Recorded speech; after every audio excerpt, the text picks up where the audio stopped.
This is the Elsa Show.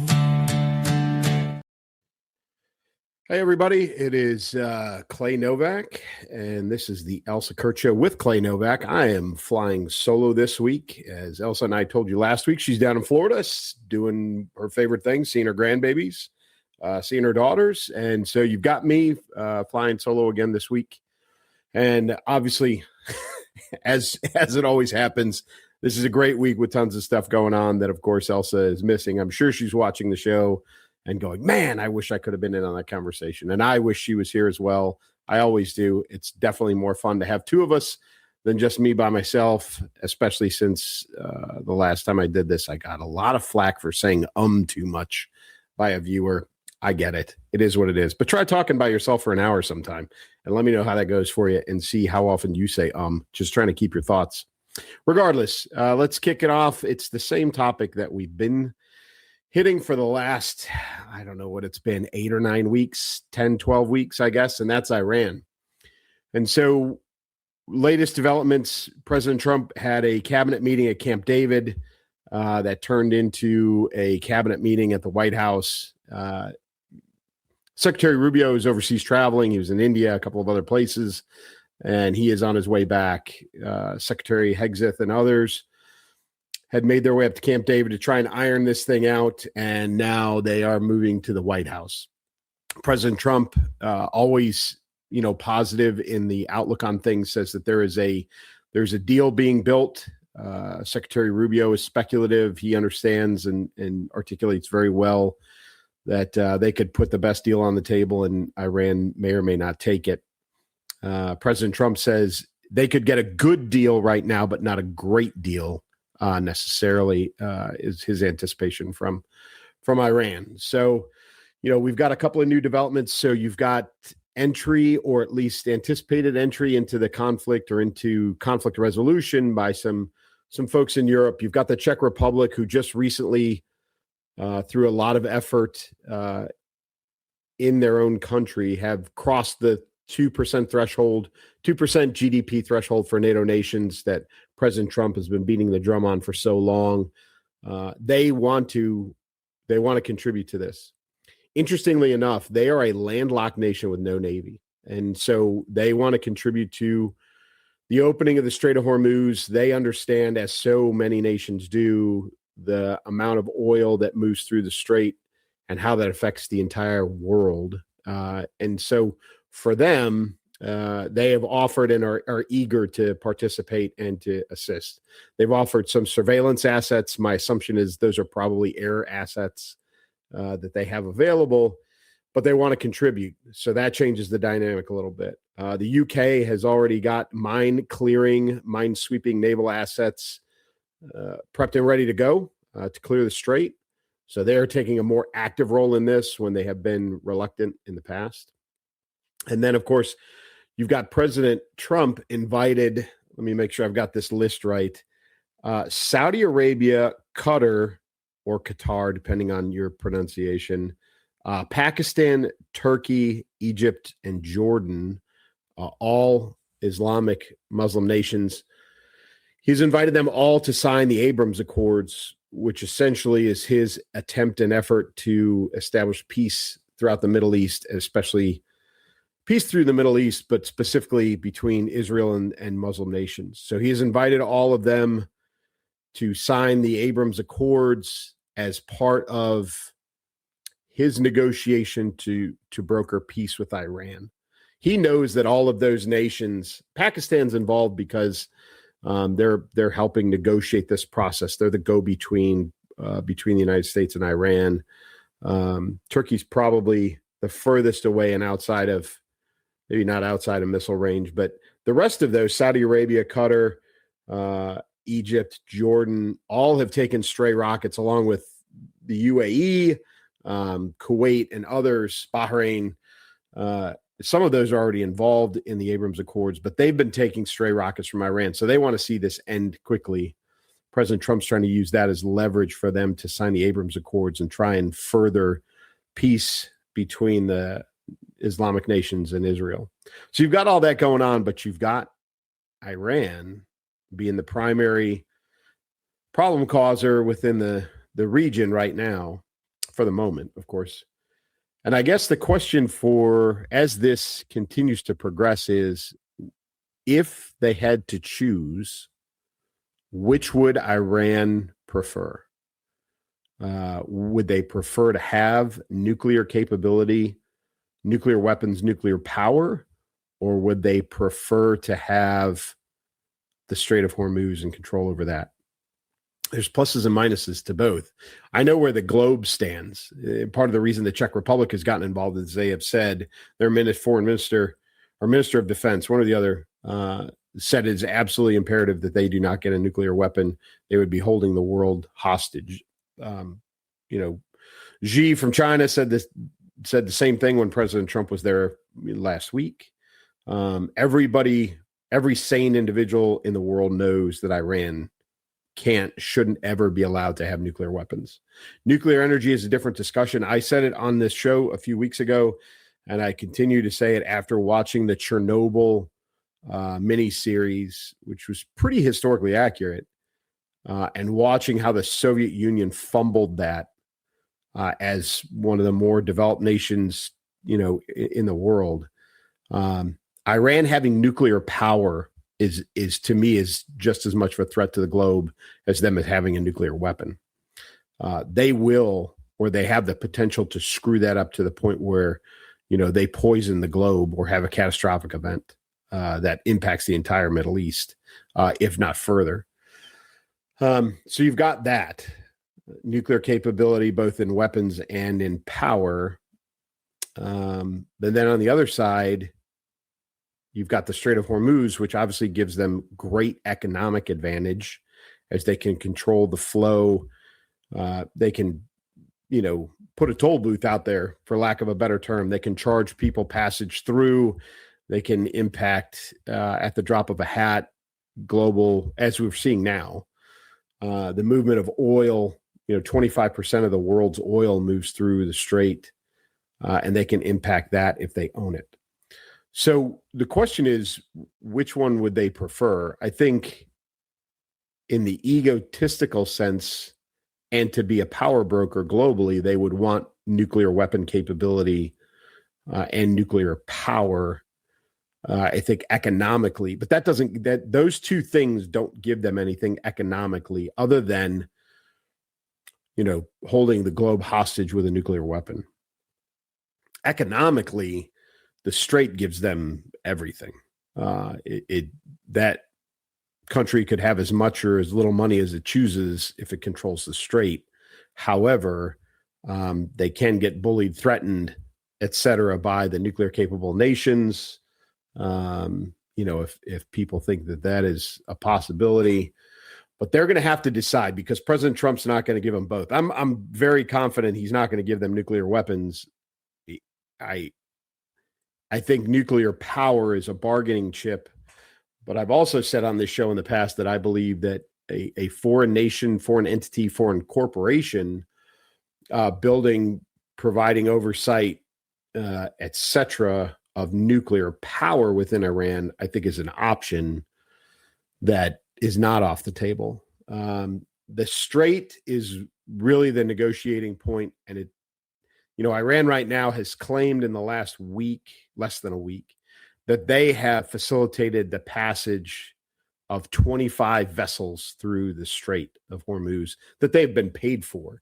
They've made some, there's been some economic gain there. There's an independent company or corporation agency that is tracking traffic through the strait. They say tops nine ships have moved through the strait under direction of Iran, 2 on one day and 7 on another.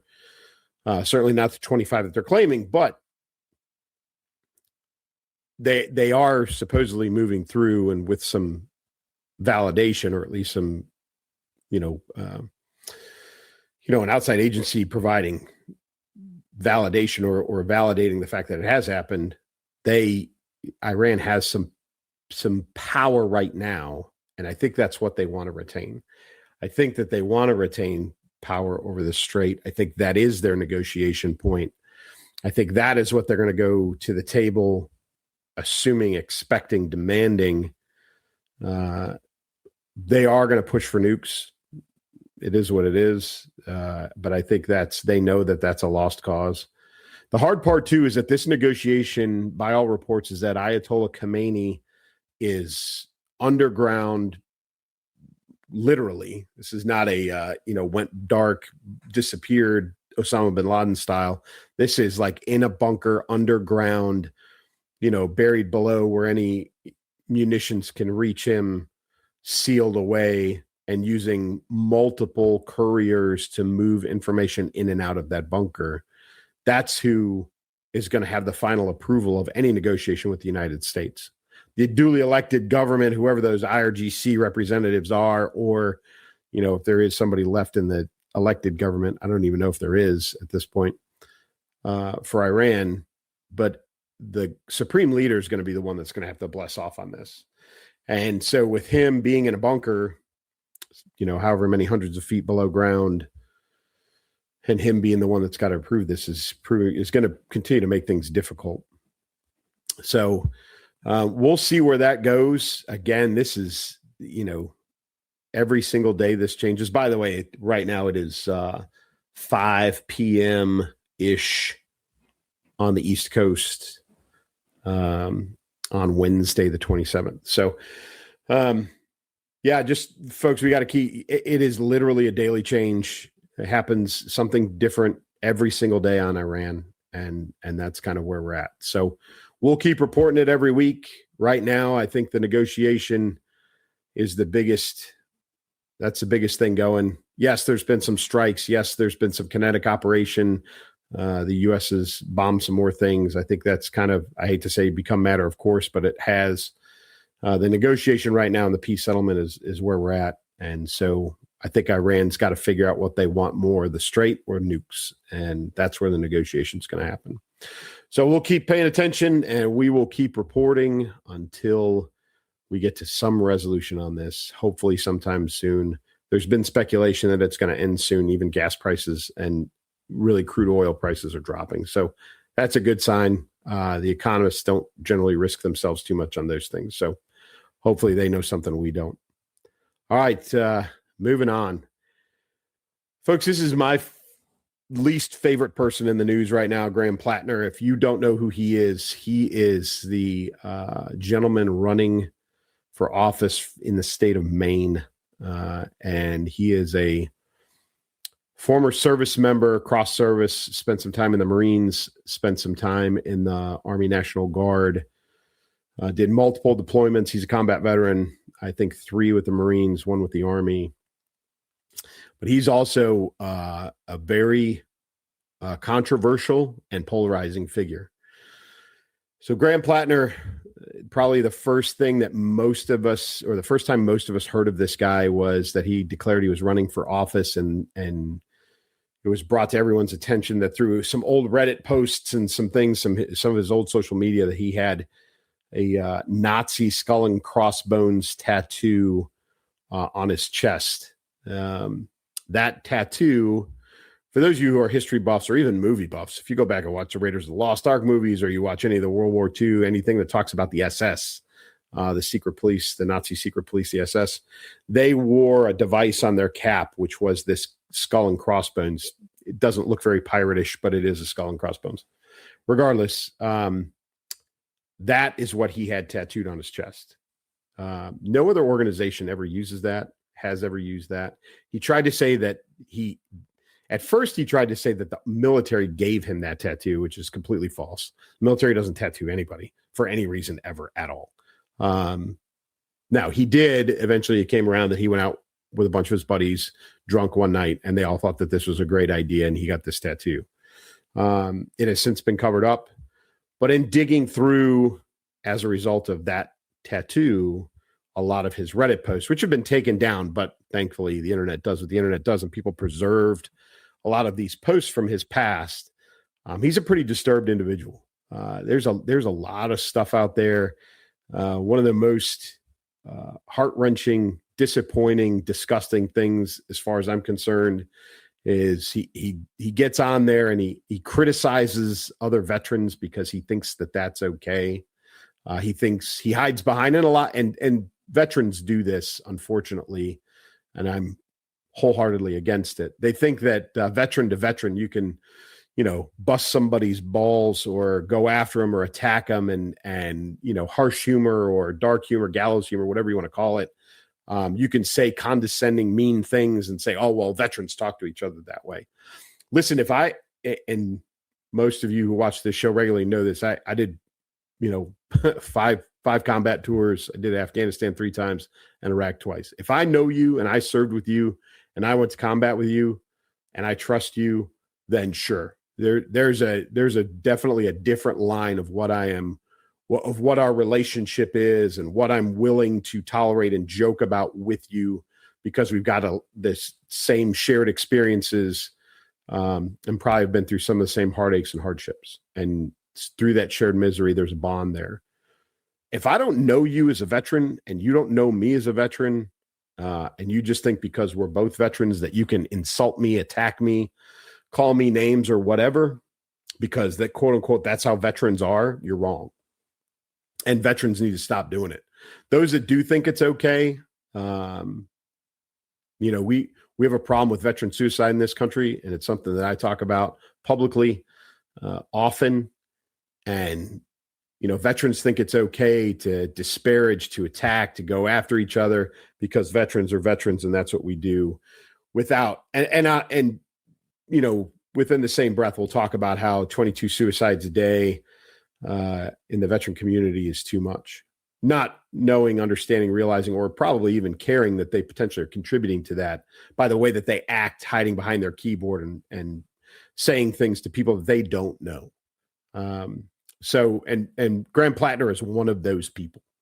He's criticized a service member who received a Purple Heart, was wounded 4 times, an Army guy, because of a helmet cam, a GoPro type film clip where the young man, he's in a small fire base under attack, and he ran out and got shot, wounded, but got hit 4 times. And, the Graham Plattner, this guy's running for office, by the way,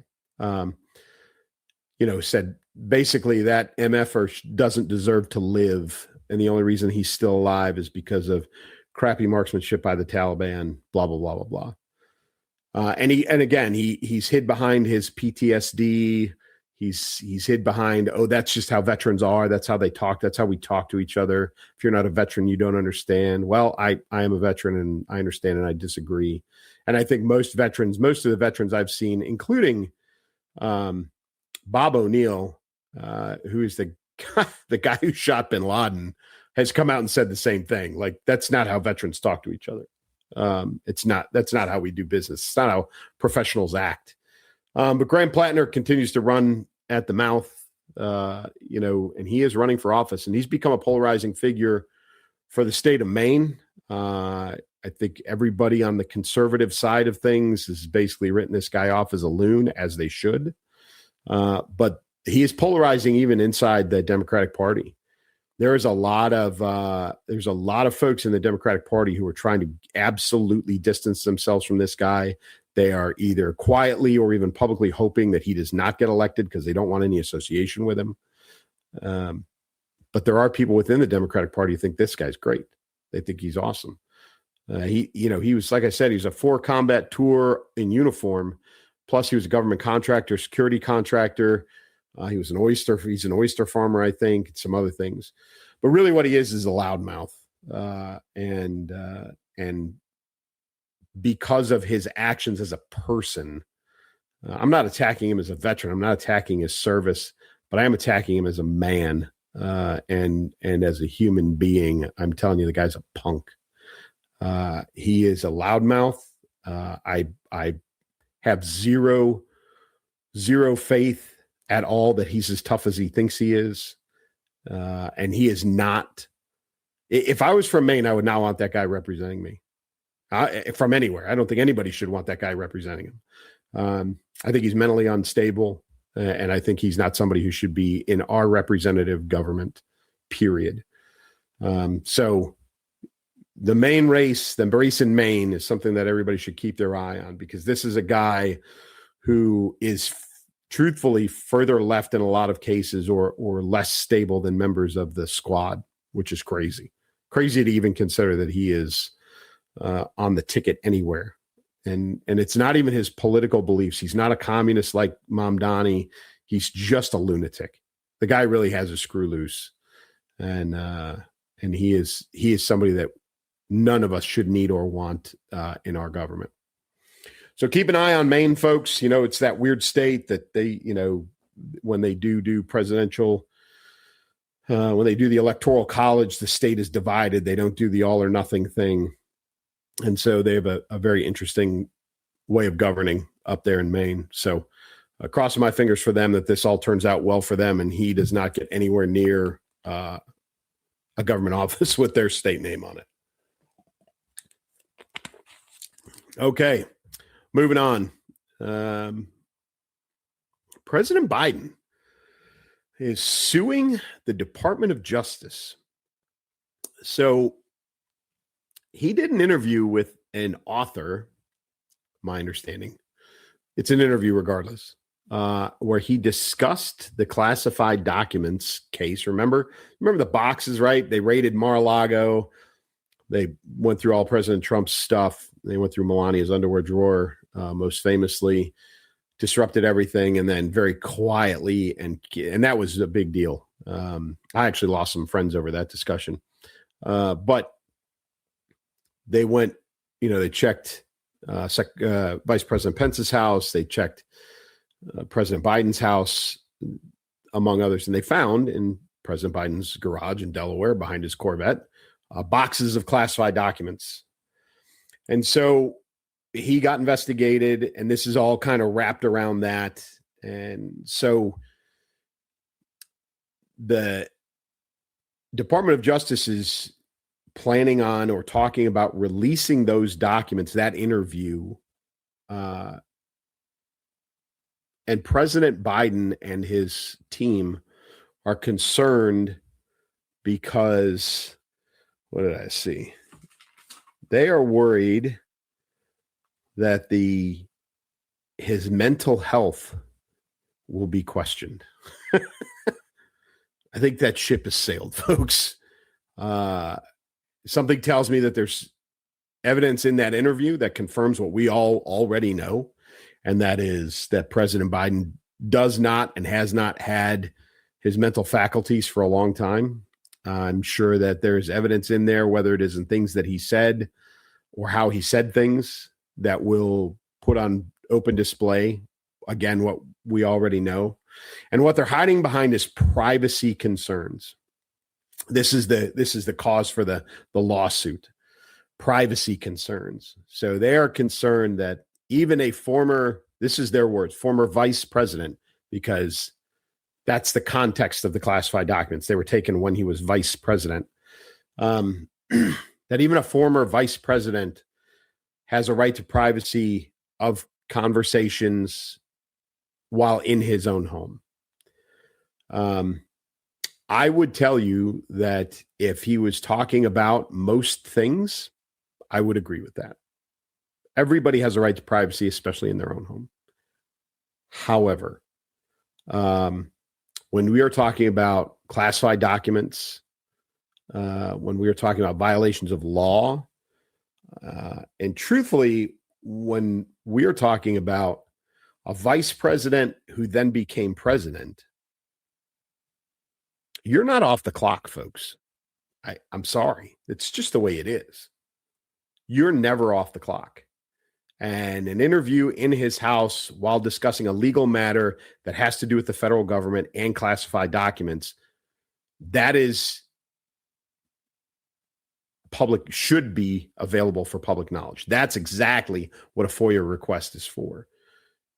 That none of that should be hidden from the public. I don't care if he was out of office. I don't care if it happened in his bathtub. If that is an interview that has to do with classified documents and the investigation and legal matters pertaining to the federal government and federal crimes, there is no privacy there. Sorry. Once you take that office, one of those two offices, president or vice president, and you embroil yourself in something like this, you're tossing that out the window. You've given it up. Listen, and for those of you that are saying, no, you shouldn't, not only every congressperson, but obviously elected and appointed officials at certain stations and positions within our government have to disclose all of their financial documents by law. We've all been talking about this. Nancy Pelosi is the famous case. But I would also tell you that within the military, once you are at a specific level, general officers and some folks below that in key positions also have to disclose their financial investments, because it is about protecting the nation, and it is about protecting things like insider trading and those sorts of things. So you automatically give up some of those rights to privacy, your financial privacy, just by taking the office. I think this is no different. So again, I don't care if it happened on the back porch, if it happened sitting in his Corvette in the garage with the documents in the passenger seat.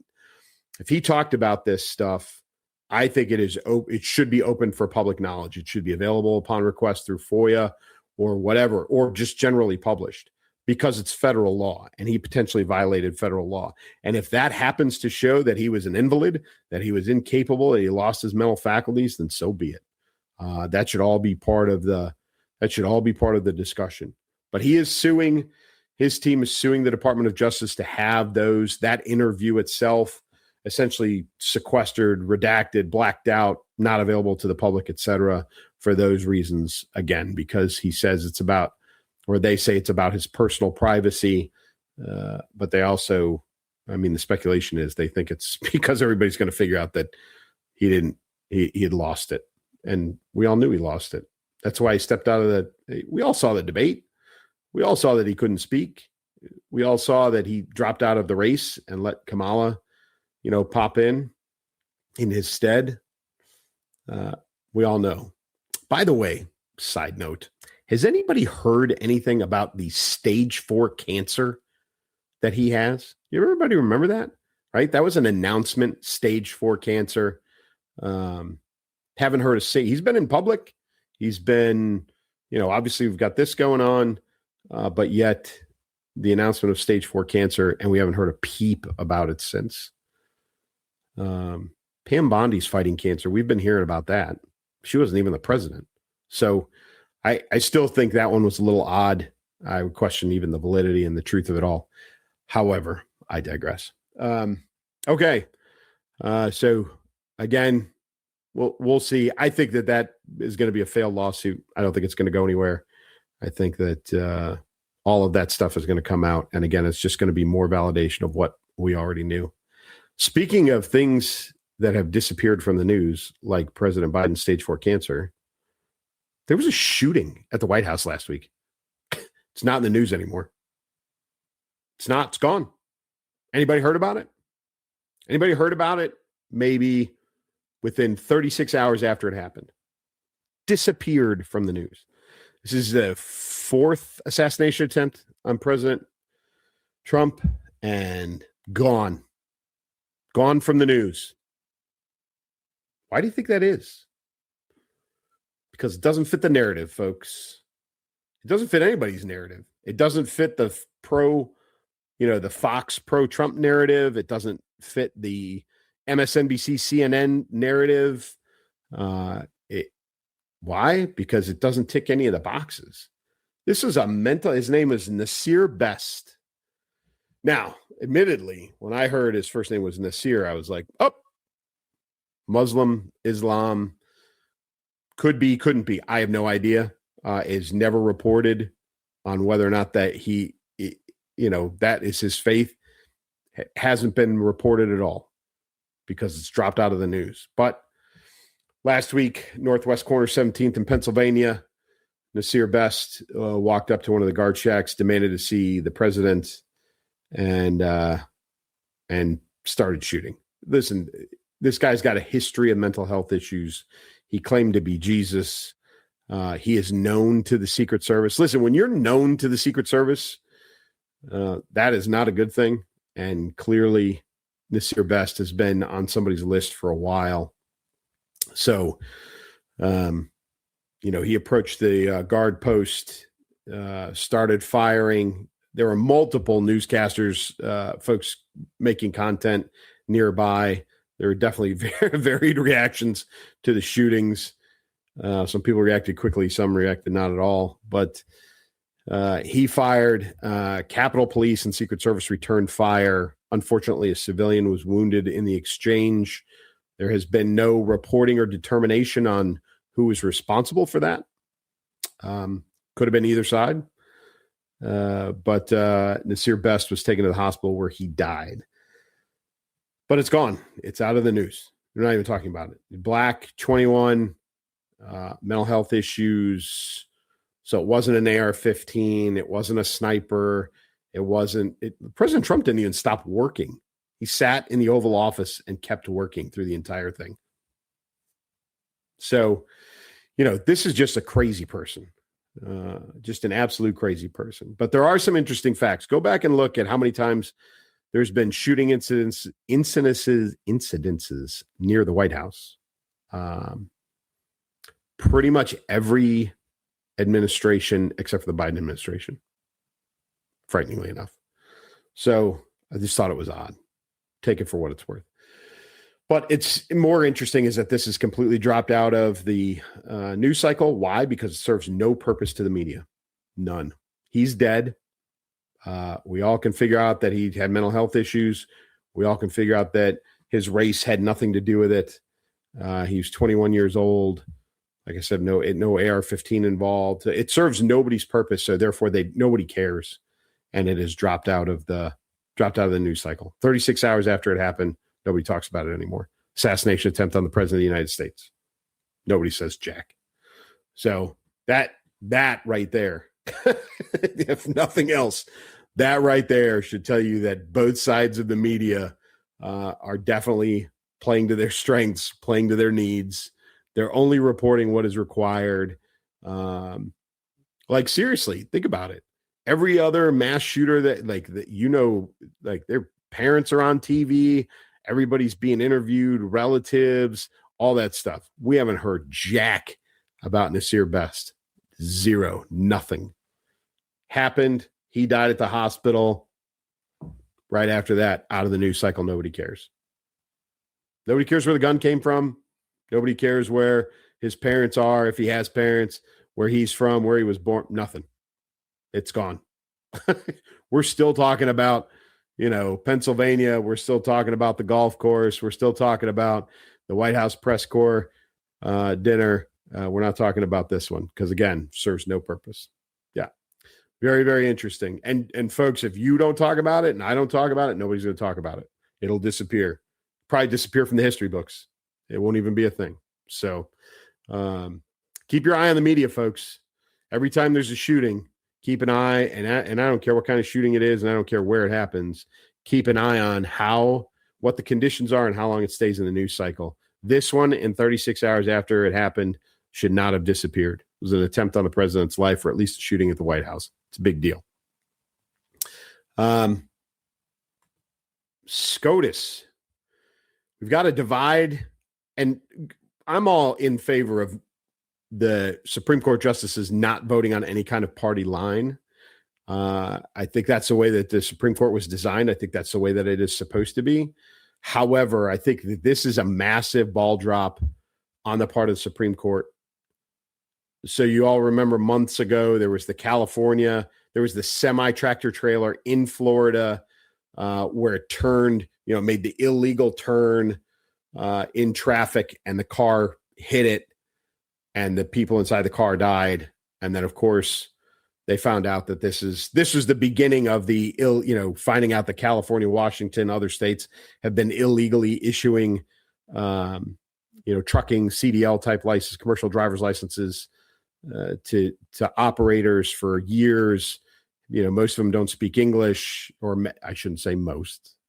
There are enough of them that don't speak English that it's become a thing. And so DOT's gotten involved and all of that. And so the state of Florida brought a lawsuit to sue the state of California and the state of Washington because of them issuing these driver's licenses, these commercial driver's licenses, to drivers who shouldn't have them, and therefore putting other people on the road at risk, like this family from Florida that died because of this tractor trailer operator who cut across, made the illegal U-turn, and these folks hit his trailer and died. So this is about conflict between states. This is a lawsuit between states. This is about interstate commerce. These are all the reasons why the Supreme Court exists, right? We need a federal level settlement of a dispute between two states having to do with multiple state entities, interstate commerce, et cetera. This is exactly why. This is like FBI, right? This is why, any interstate crime becomes an FBI issue. It's not local police because it crosses boundaries. This is the same thing. And this is why the case went immediately to the Supreme Court. It had to, because where else would you have? No one else has jurisdiction. And the court declined to even hear the case. And Justice Thomas and Justice Alito have lost their minds. They are so upset right now that this isn't happening because of exactly what I explained. And we should all be upset that this is not happening, because this is exactly why the Supreme Court exists. These are exactly the kind of cases that they should be hearing on behalf of all of us, and should be settling between multiple states that are involved. And for them to walk away from this and say, no, we're not even going to entertain it, is a problem. This is definitely, I don't even know what the break is. My assumption is it's a 5-4 break. I don't know who voted which way. I know where Thomas and Alito were at. I know that they were on the side that wanted to hear the case and wanted to try the case.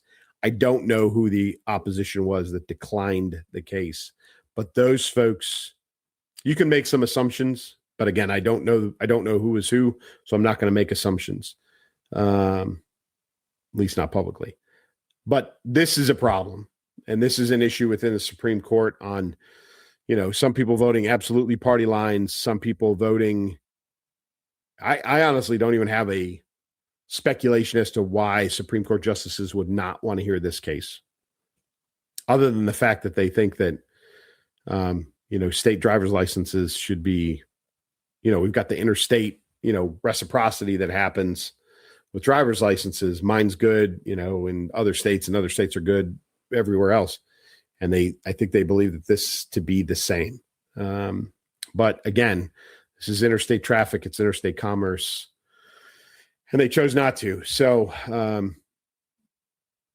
I think this is one of those that we probably need to review as a nation and figure out what the Supreme Court is doing and why they are there and what they're not doing on our behalf. Because this is troublesome to me. I think this is something that they should have taken on. I think it's a no-brainer. But I'm very interested in who voted which direction to not take the case. And I definitely want to see and hear the justification on both sides. So that's another one. I don't know if there's an appellate process when the Supreme Court declines to hear a case at the federal level that's not adjudicated at all at a subsequent or lower level. I don't know how that works. I should probably reach out and figure this one out. But I think they missed the boat on this one. And I think Justice Alito and Thomas, they're upset enough that we should all be concerned. So that one, I have a feeling that one's going to disappear from the news too. I don't think that's going to come up unless it's, Secretary Duffy from Transportation gets involved. But we'll see what happens there. This one hurt my soul a little bit. On Monday, this past Memorial Day, obviously, you guys know me. I'm a veteran. I said it before earlier in the show that, I spent some time deployed. And as many of us did through the 20 years of the global war on terror that still continues in pieces and parts today in different places, we all lost friends. Many of us have lost friends, family members in previous conflicts. Name it. World War II, Korea, Vietnam, Somalia, the Balkans, Panama, Grenada. I mean, the list goes on and on. But Memorial Day is, was meant to honor those who made the ultimate sacrifice, didn't make it home, those that fought on behalf of our nation and gave their lives to protect our freedoms, etc. And so Governor Walz and others from the state of Minnesota decided to take Memorial Day. Remember Governor Walz, right? Governor Walz was a National Guardsman for a very long time, to the point of retirement. So over 20 years. Took many oaths along the way. And this is why I always laugh when people say, oh, that person took an oath. You should believe everything that they say. Not everybody holds an oath to be as sacred as others. And he certainly is not one of them, because he took Memorial Day and decided on social media to honor George Floyd. That's right. The fentanyl addicted piece of garbage who held a knife to a pregnant woman who died at the hands of police, no fault of theirs.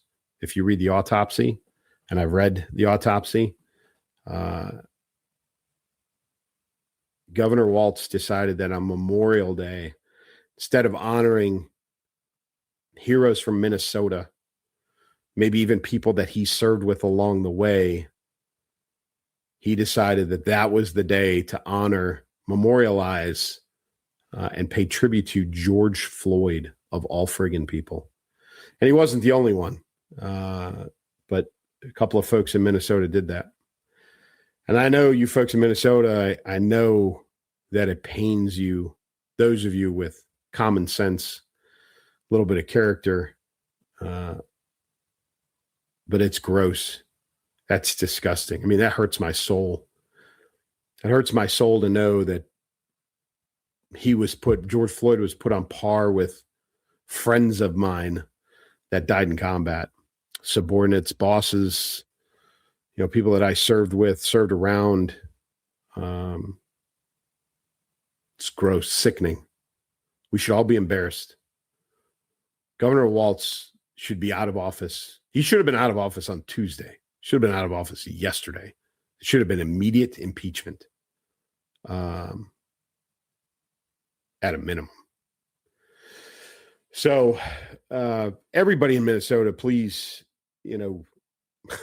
just rethink everything that's going on up there. I know that everything is dictated by it's very much like Chicago, right? It's Illinois. Chicago dictates what happens in the state of Illinois. I know the Twin Cities dictate what happens in the state of Minnesota, but for crying out loud, people, Tim Walz is an embarrassment. Can you believe the Democrats had that guy running for vice president? That was their pick. That was the guy. That was the guy that they thought was supposed to be as good as J.D. Vance. That's the guy. Really. Gross. Speaking of J.D. Vance.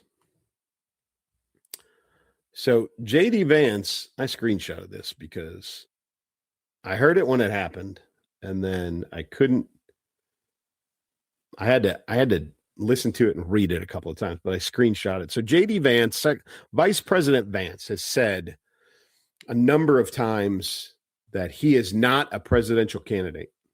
Now, Elsa and I had a deep conversation about this, the Rubio-Vance discussion, just 2 weeks ago. And, the assumption has been Trump for 4, Vance for 8. That's been the assumption since he got chosen. But with the growth and oncoming of Secretary Rubio, there's been some discussion about who the appropriate next presidential candidate should be out of the GOP. I think we all agree. I think for the process that America needs, I think there should be primaries, GOP primaries that happen to determine who the next candidate is. I don't think it should be betrothed, handed off, designated, whatever you want to call it. But Vice President Vance, a number of times has said he is not a presidential candidate. I always took that as I'm focused on my job. It's not campaigning season. Therefore, I am not a candidate. And just leave it at that. assuming that he would eventually be a candidate. But answering the question in the moment at the time, I am not a candidate. I always thought that was the play, that was the message, and I liked it. I thought it was very savvy. I thought it was smart. And then a week ago, the 19th,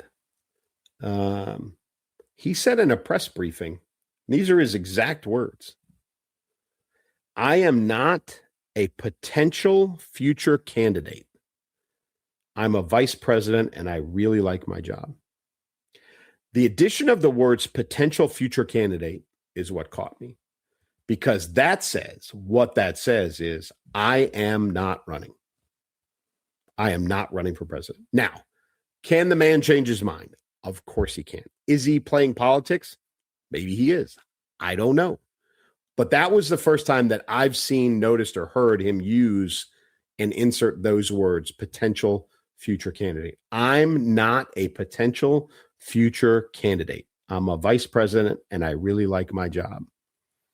Now, again, the discussion that Elsa and I had a few weeks ago was the Rubio versus Vance. We both said that I think Rubio is a deadlock, no matter who he runs against. I think he wins. I think Vance, depending on who he runs against, is from the Democrats, would be a little bit dicier, depending on who's on the ticket for the Democrats. But I think Rubio wins hands down. Doesn't matter who it is. So I don't know if this is him changing tact and being more specific because he sees the writing on the wall, or because someone has told him, or because he has made the decision that Marco Rubio, Secretary Rubio, is the best candidate to run for president in 2028. But that right there says that Vice President Vance is not running as of right now. Again, can the man change his mind? Of course he can. Will he? We'll see. But right now he says he is, not only is he not a presidential candidate, he is not a potential future candidate. And that's the difference, is that what that says is he is, not only is he not running, he's not going to run. And listen, they got plenty of kids in the house. He's got a lot going on. My expectation is, even if he doesn't run for president or vice president, is that he still stays within the inner circle, maybe even is in a cabinet position. It's very possible. I don't see him walking away from government, even at the state level. I can't even see him running for governor. He might, but I don't think so. But he could be a gubernatorial candidate potentially, but I don't think so. But I just thought that was interesting, that now specifically he is saying not just a potential, or not just I'm not a candidate, but I'm not a potential future candidate. Let me know what you guys think. Am I reading too much into this? Was that a misspeak on his part? I don't know. Put it in the comments. Let me know what you think. Maybe I'm overanalyzing, but I think that Vice President Vance is very deliberate in what he says, and I don't think it was an accident. That's me. Now, this one I definitely don't think is on the up and up. Sorry, folks. I don't think that this is on the up and up, in the sense that I know that I saw the letter. We all saw the letter. We saw the letter that said, my husband is sick. He's battling cancer. I need to take care of him. And good for her. I admire the DNI for doing what she's doing. I admire her for setting a date that says we will figure out a transition, and 30th of June, I'm out and I got to go take care of my husband.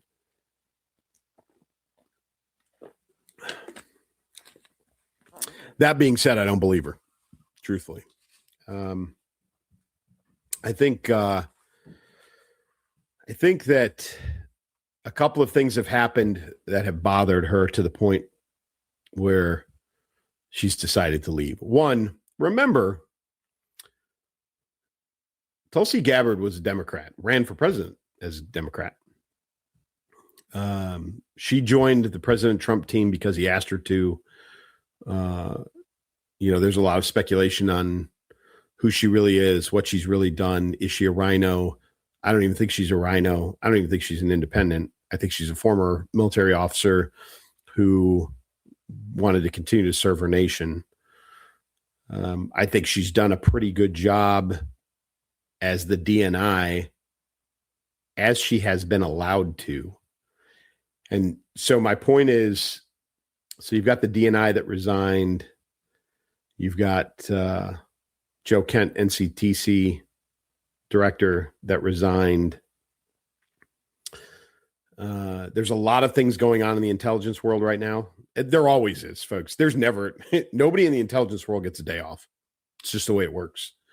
The world doesn't stop, and therefore intelligence keeps happening. So you've got, just pick them. Iran, China, you've got Ukraine, Russia, you've got everything. You got the Venezuela operation. You've got all kinds of things going on that the DNI plays a part in. And the DNI is responsible for coordinating, participating in, and directing all the intelligence agencies and organizations. And then her office got raided by the CIA. So there's another one that was in the news for about 24 hours. CIA, while the president was in China,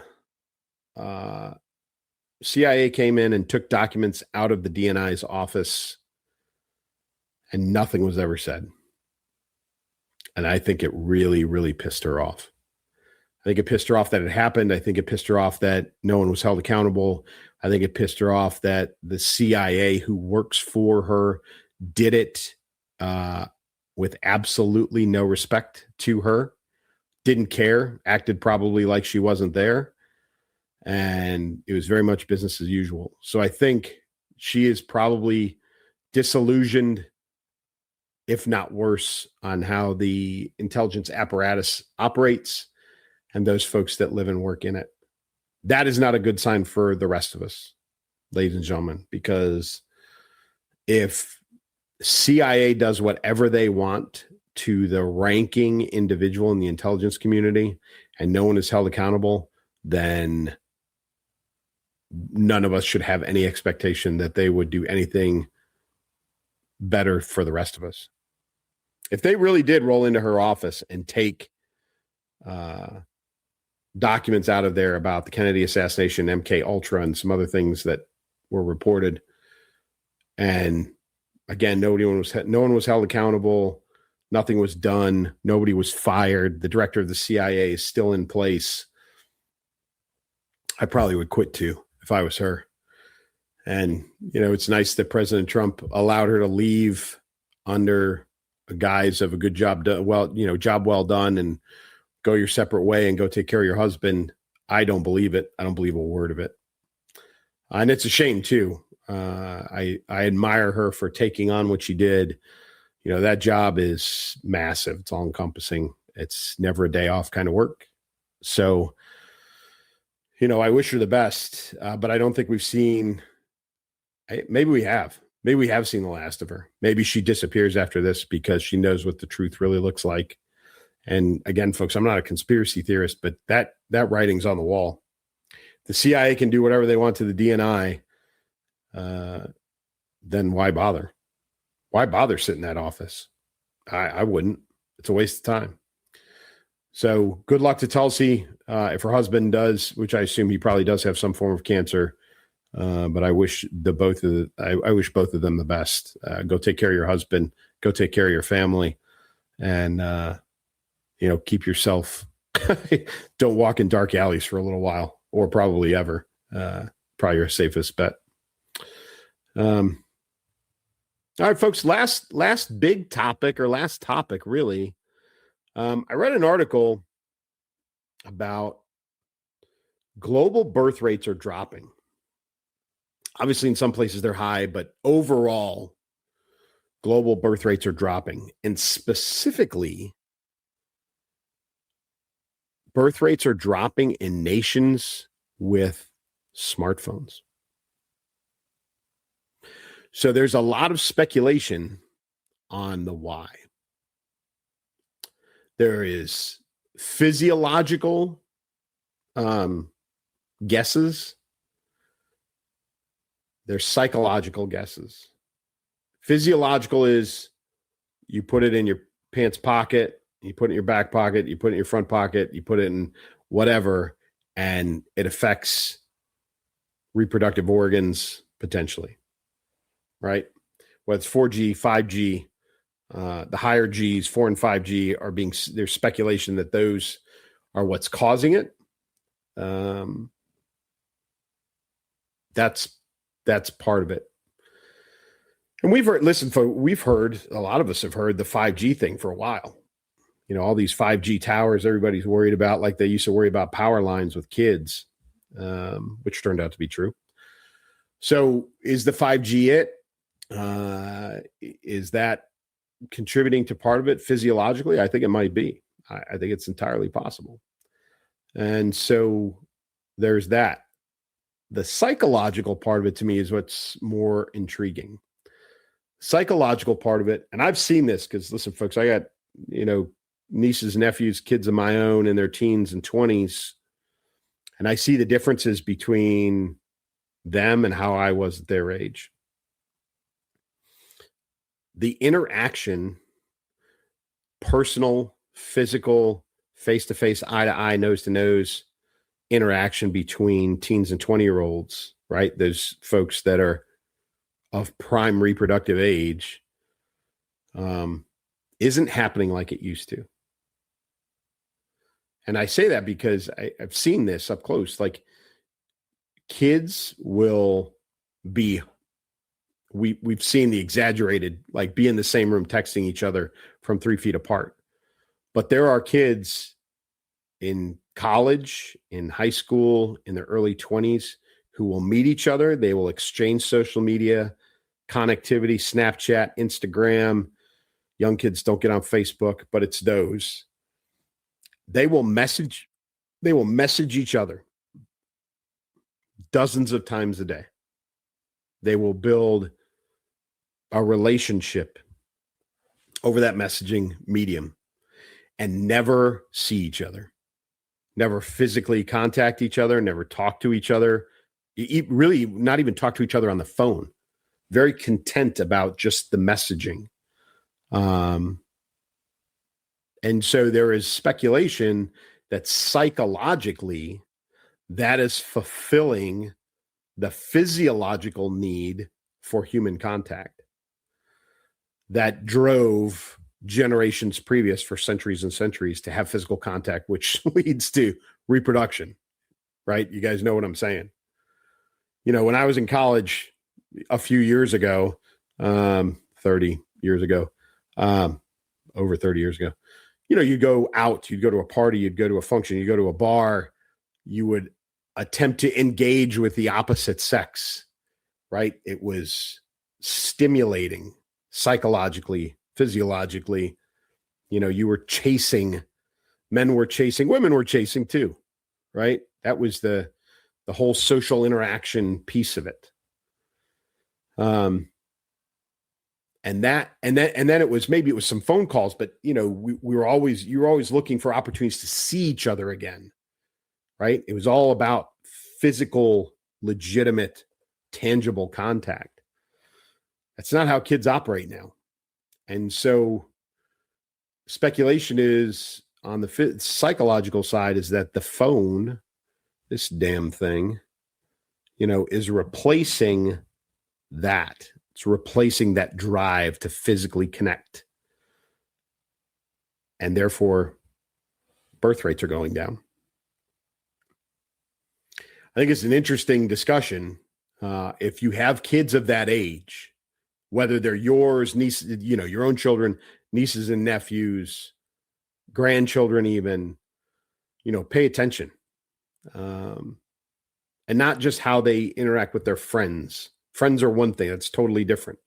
I'm talking about romantic, interaction. It takes them longer to get to a point where they have the boyfriend, girlfriend together all the time, sitting on the couch, holding hands, watching a movie, eating popcorn kind of thing. They're not driven the same way we were not that long ago because of the cell phone. It's an interesting discussion. I don't think it was never the intent, I don't think, by anybody that developed the smartphone or the apps that go along with it, but maybe it was, I don't know, but that's really what's happening. And now we've got some scientific evidence, some numbers, some data that says that this is happening. But what we don't know is specifically why. Right now, it's just speculation. So could be physiological. You put it in your pocket, that 5G warms up those reproductive parts, and that's a problem. Or it's because the kids are just cool messaging and they don't need it. It's a little weird, but that's the future that we're dealing with. All right, last thing, comments section. So not a ton of comments. I thought this one was kind of funny. Folks, Elsa and I have our roles. My role is to do the topics, put the topics together and prepare myself and get into the detail of it. And one of her roles, which she's much better, is to manage this platform, which I'm not good at.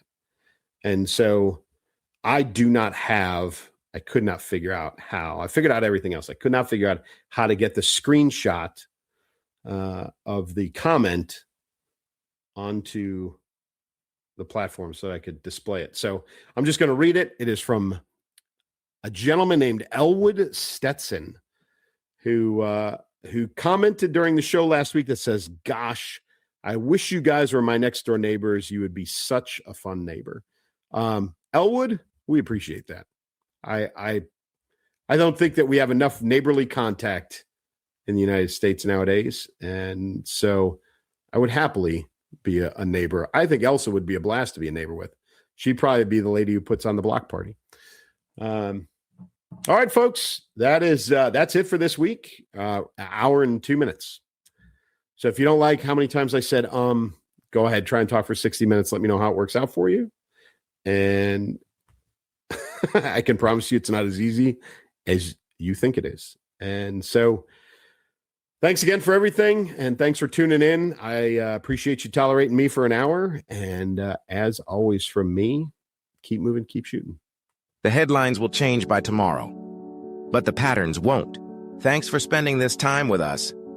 We'll be back to keep asking the harder questions and telling the quieter truths. Until then, stay grounded, be discerning, and we'll see you next time.